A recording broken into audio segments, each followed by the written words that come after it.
Well, well, if it isn't our latest West Point prodigy, I'm Master Sergeant Watson, and I'll be in charge of your training. This is the National Training Center, where you will be finalizing your officer training. At West Point, they taught you how to be an officer. Here, we're gonna teach you how to fight.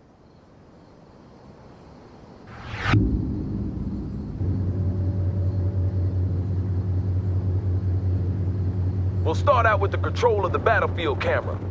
You'll use the WASD keys to move the camera. So why don't you show me some of those West Point skills by moving the camera around for a bit. Press the A key to move the camera to the left. Good. Now press the W key to move the camera forward. Good work. Press the D key to move the camera to the right. Excellent. Now press the S key to move the camera backwards.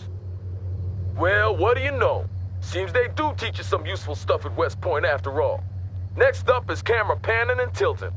You do this by moving the mouse cursor to the edge of the screen. Let's start by panning the camera to the left. Do this now. Excellent. Go ahead and move the mouse cursor to the right edge of the screen to pan to the right. Good job. Now move the mouse cursor to the top edge of the screen to pan upwards. Great. Last but not least, move the mouse cursor to the bottom edge of the screen to pan downwards. If you really want to stretch your legs, we have a function called Mouse Look that allows you to look freely around the battlefield. To activate this, you press and hold the middle mouse button. Well done, sir. Now let's get down for a closer look at the terrain. You can move the camera closer to the ground by using the mouse scroll wheel. Try this now. Good. Now try moving the camera away from the ground. Now I'll show you something my platoon sergeant in the A. Shaw Valley taught me many years ago. The mini-map. This gives you an excellent top-down view of the battlefield, allowing you to quickly move to a specific position. By clicking the left mouse button on the mini-map, you can instantly move the camera to that location.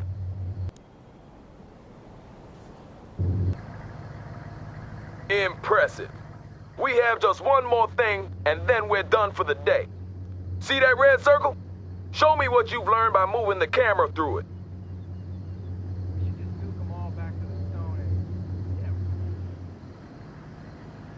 Good.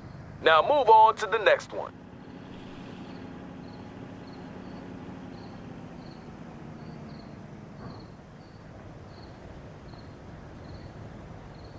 Good. Now move on to the next one.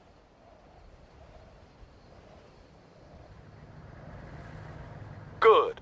Now move on to the next one.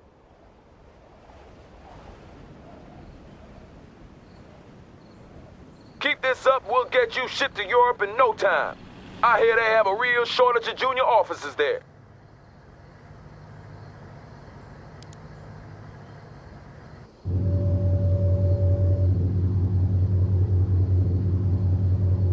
You got more spunk than most of the West Point pukes we get sent out here, I'll give you that. Let's see how you handle this next lesson. I'm gonna give you command of a Humvee. To issue orders to it, you have to select it first. And to do that, you left-click on it with your mouse. If you want to select multiple units at the same time, you can create a selection box by clicking and holding the left mouse button and then drag the box around the units you want to select.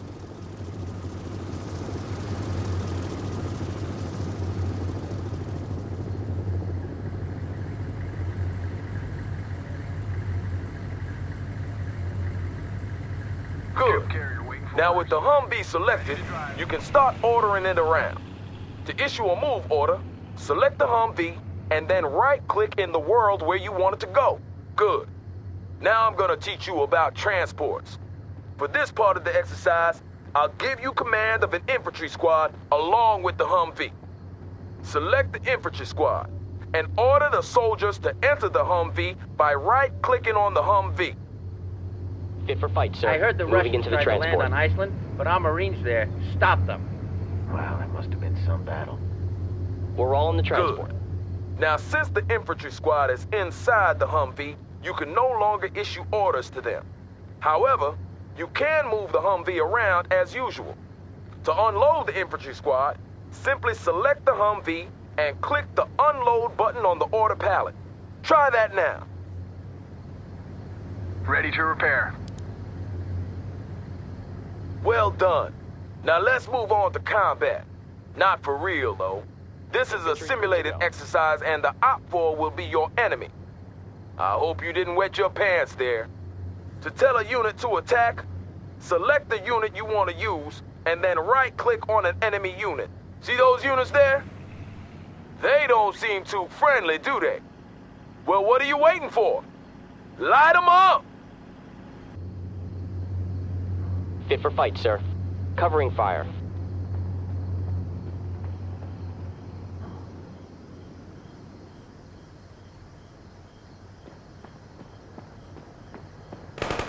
Infantry's dead, sir. Enemy defeated, sir! Hooah! That's the spirit, sir. They'll fear you in Germany. To really be all you can be in urban warfare, you need to make good use of the surrounding terrain. See that building over there? You can move your infantry squads inside to give them extra protection against enemy fire. Select your infantry squad and move the mouse cursor over to that building. The cursor changes to indicate that you can order your infantry squad inside. To do this, you select your infantry squad and right-click on the building. Do so now.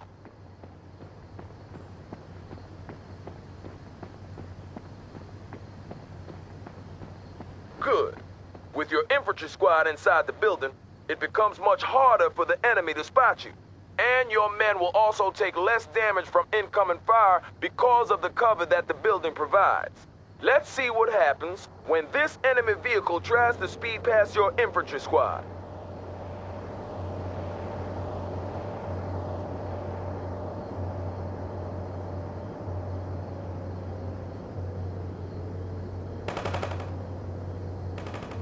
We got a nice hit on that vehicle. Did you see that? OPFOR barely got a shot off. Well done, sir. To order your squad to leave the building, select the building and then right-click anywhere outside. Sir, moving to position. Good job, sir. Remember to seek cover with your infantry whenever possible, since they're a lot more exposed than other units. Now let's talk a little about unit special abilities. They will undoubtedly save your life one day, so pay attention. For this next exercise, I'm giving you command of a Bradley infantry vehicle. Start by selecting the Bradley. Good. On your order palette, you can now see that the Bradley has two special abilities. One offensive ability and one defensive ability.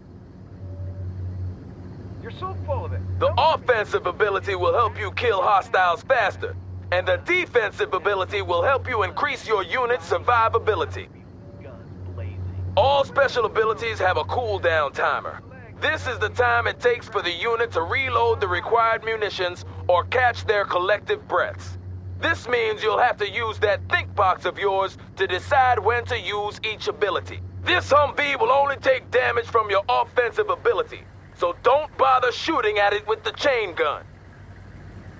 To use an offensive special ability, you left-click the corresponding button. Do that now. Good. Now left-click on the Humvee to launch a tow missile at it. Not bad at all, sir. As you can see, that ability is now cooling down, and you will have to wait a certain time before a new missile can be fired. Some units also come with a defensive special ability. Your Bradley, for example, has a smoke screen that it can deploy to hide from other hostiles. It's deployed immediately when you left-click the corresponding button, so don't fire it prematurely. Most units have unique special abilities, so make sure that you learn how each one works. They are one of the main keys to gaining the upper hand on the battlefield. That's basically all you need to know about movement and combat. Keep this up and you'll be graduating from here top of your class. Then you'll face the harsh school of real combat. I'll see you tomorrow when we'll talk about command points and objectives.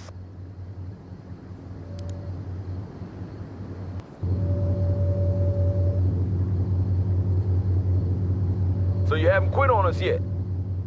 Today I'm going to teach you about command points and objectives. A complete understanding of these concepts is crucial if you plan to succeed as a combat officer, so listen up. What you see here is a command point. Control of these points is the deciding factor when you struggle for mastery of a battlefield. Often, capturing a command point will give you access to additional reinforcements as well as shifting the battle in your favor. A command point is colored differently depending on its state. White means it's neutral, that no one is controlling it. Red means that it's under enemy control. And green means the good guys, which means us are in control. To capture a command point, you need to place your units inside each of the connected circles, or perimeter points.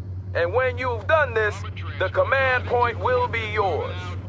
We are ready to rumble, sir. Move to that perimeter.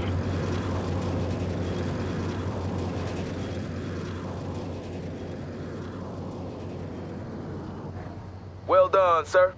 That command point belongs to Uncle Sam. Now we move on to objectives. When you're on a mission, your commanding officer will provide you with a string of objectives which you have to fulfill in order to complete the mission. These objectives come in two different kinds: primary objectives and secondary objectives. To review your objectives, simply open the objectives log by clicking on the objectives button near the minimap. Do that now. Primary objectives are crucial for mission success. Fail one of these, and you will fail the mission. See that command point there? Your new primary objective is to secure it, just like you did in the previous exercise. Bradley, moving as ordered. Armor ready. Moving out. Armor's moving as ordered.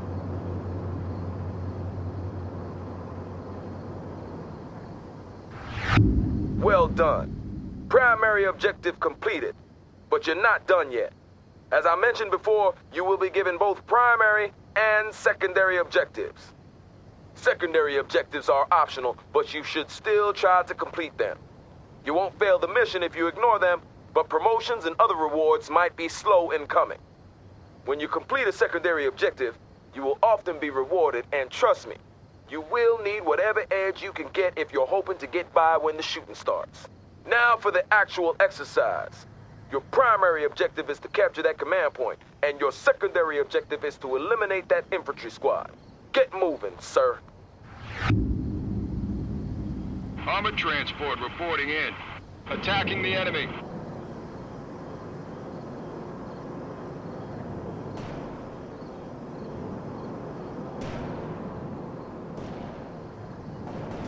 We got him, sir.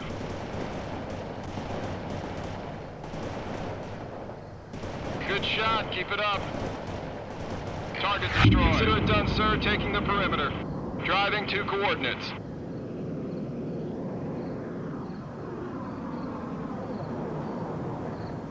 Primary and secondary objectives completed. You're starting to shape up, sir. I'll see you here tomorrow for your next lesson.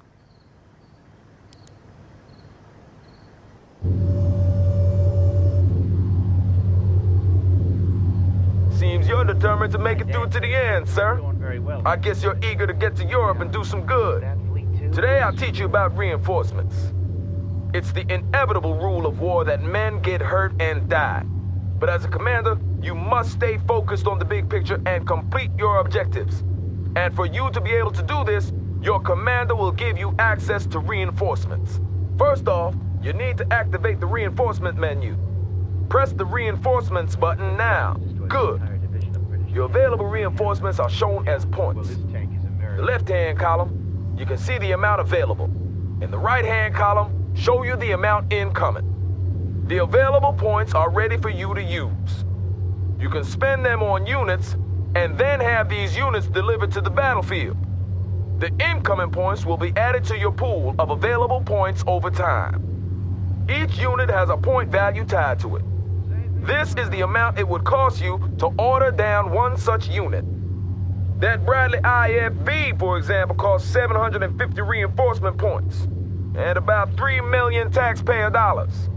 If you should lose one in action, those 750 points will be reimbursed to your incoming points pool, and after a while, they will be available to spend again. To start ordering units, you need to place a drop zone marker. The marker indicates where the transport aircrafts will drop your units. Click the drop zone button. You're looking at the mega map. From here, you get a detailed overview of the entire battlefield, but it also removes you from the tactical situation on the ground. Right now, the only thing you can do in the mega map is to place your drop zone marker. Well done, sir. I knew you'd have no trouble with this. With the drop zone marker placed, you're ready to order in reinforcements. You now have 2,000 reinforcement points to spend as you see fit. To order in some units, you start by left-clicking the reinforcements button.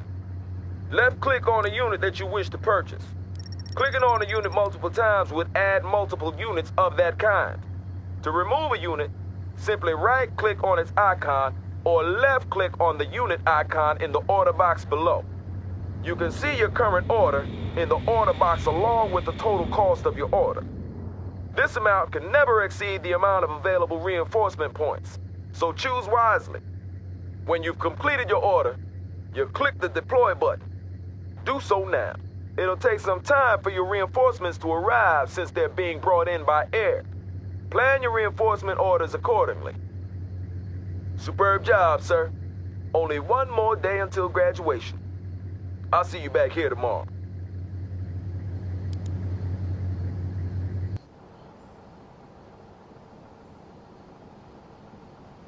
Welcome back to the final lesson, sir. Seems you're made of sterner stuff than I first thought. Today, I'll teach you about the most powerful weapon an officer has in his arsenal. No, I'm not talking about what's between your legs, sir. I'm talking about the radio. With the radio, you can call in tactical aids. They encompass everything from reconnaissance flights to artillery barrages and airstrikes. And they'll provide you with a real advantage in a tight spot. As you succeed on the battlefield by killing the enemy and capturing command points, you will receive tactical aid points. These can then be used to call in tactical aids.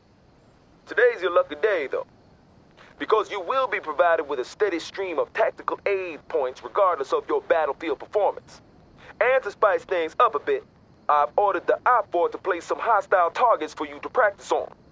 I know you're itching to get started, so don't let me hold you back. Get to it! Good. To deploy a tactical aid, simply left-click the weapon or aid you want, and then left-click in the world where you want it deployed. Heavy artillery barrage inbound. Wilco, Iceman heading out with cluster bombs. Artillery barrage hit for full effect. Copy that. Wolverine is primed and in the air. Understood. Coordinates received. Artillery firing. Airstrike turn Boy, to... sir. Op-4 targets destroyed. Superb job. As you might have noticed, it took some time before the tactical aid was deployed. This time varies depending on the tactical aid in question, so you need to plan ahead and analyze the movement of your enemies in order to hit them. Now, those targets you just annihilated were stationary, and even a Marine could do that.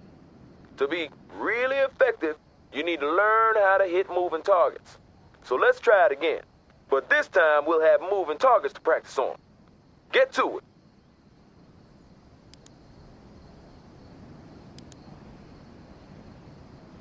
Roger that. Delivering a rain of shells at target coordinates. Zulu 9er, we copy. Firing for effect. Over. Copy that. Fire mission received. Zulu 9er out. Artillery barrage turned the target area into dust. Hurrah, sir. All our 4 targets destroyed. That was an excellent performance by all standards. Congratulations on completing this course. Only actual combat can teach you the rest of the skills you need, but I'm sure you will make a fine combat officer, sir. This is Iceman. Cluster bomb hit with low effect.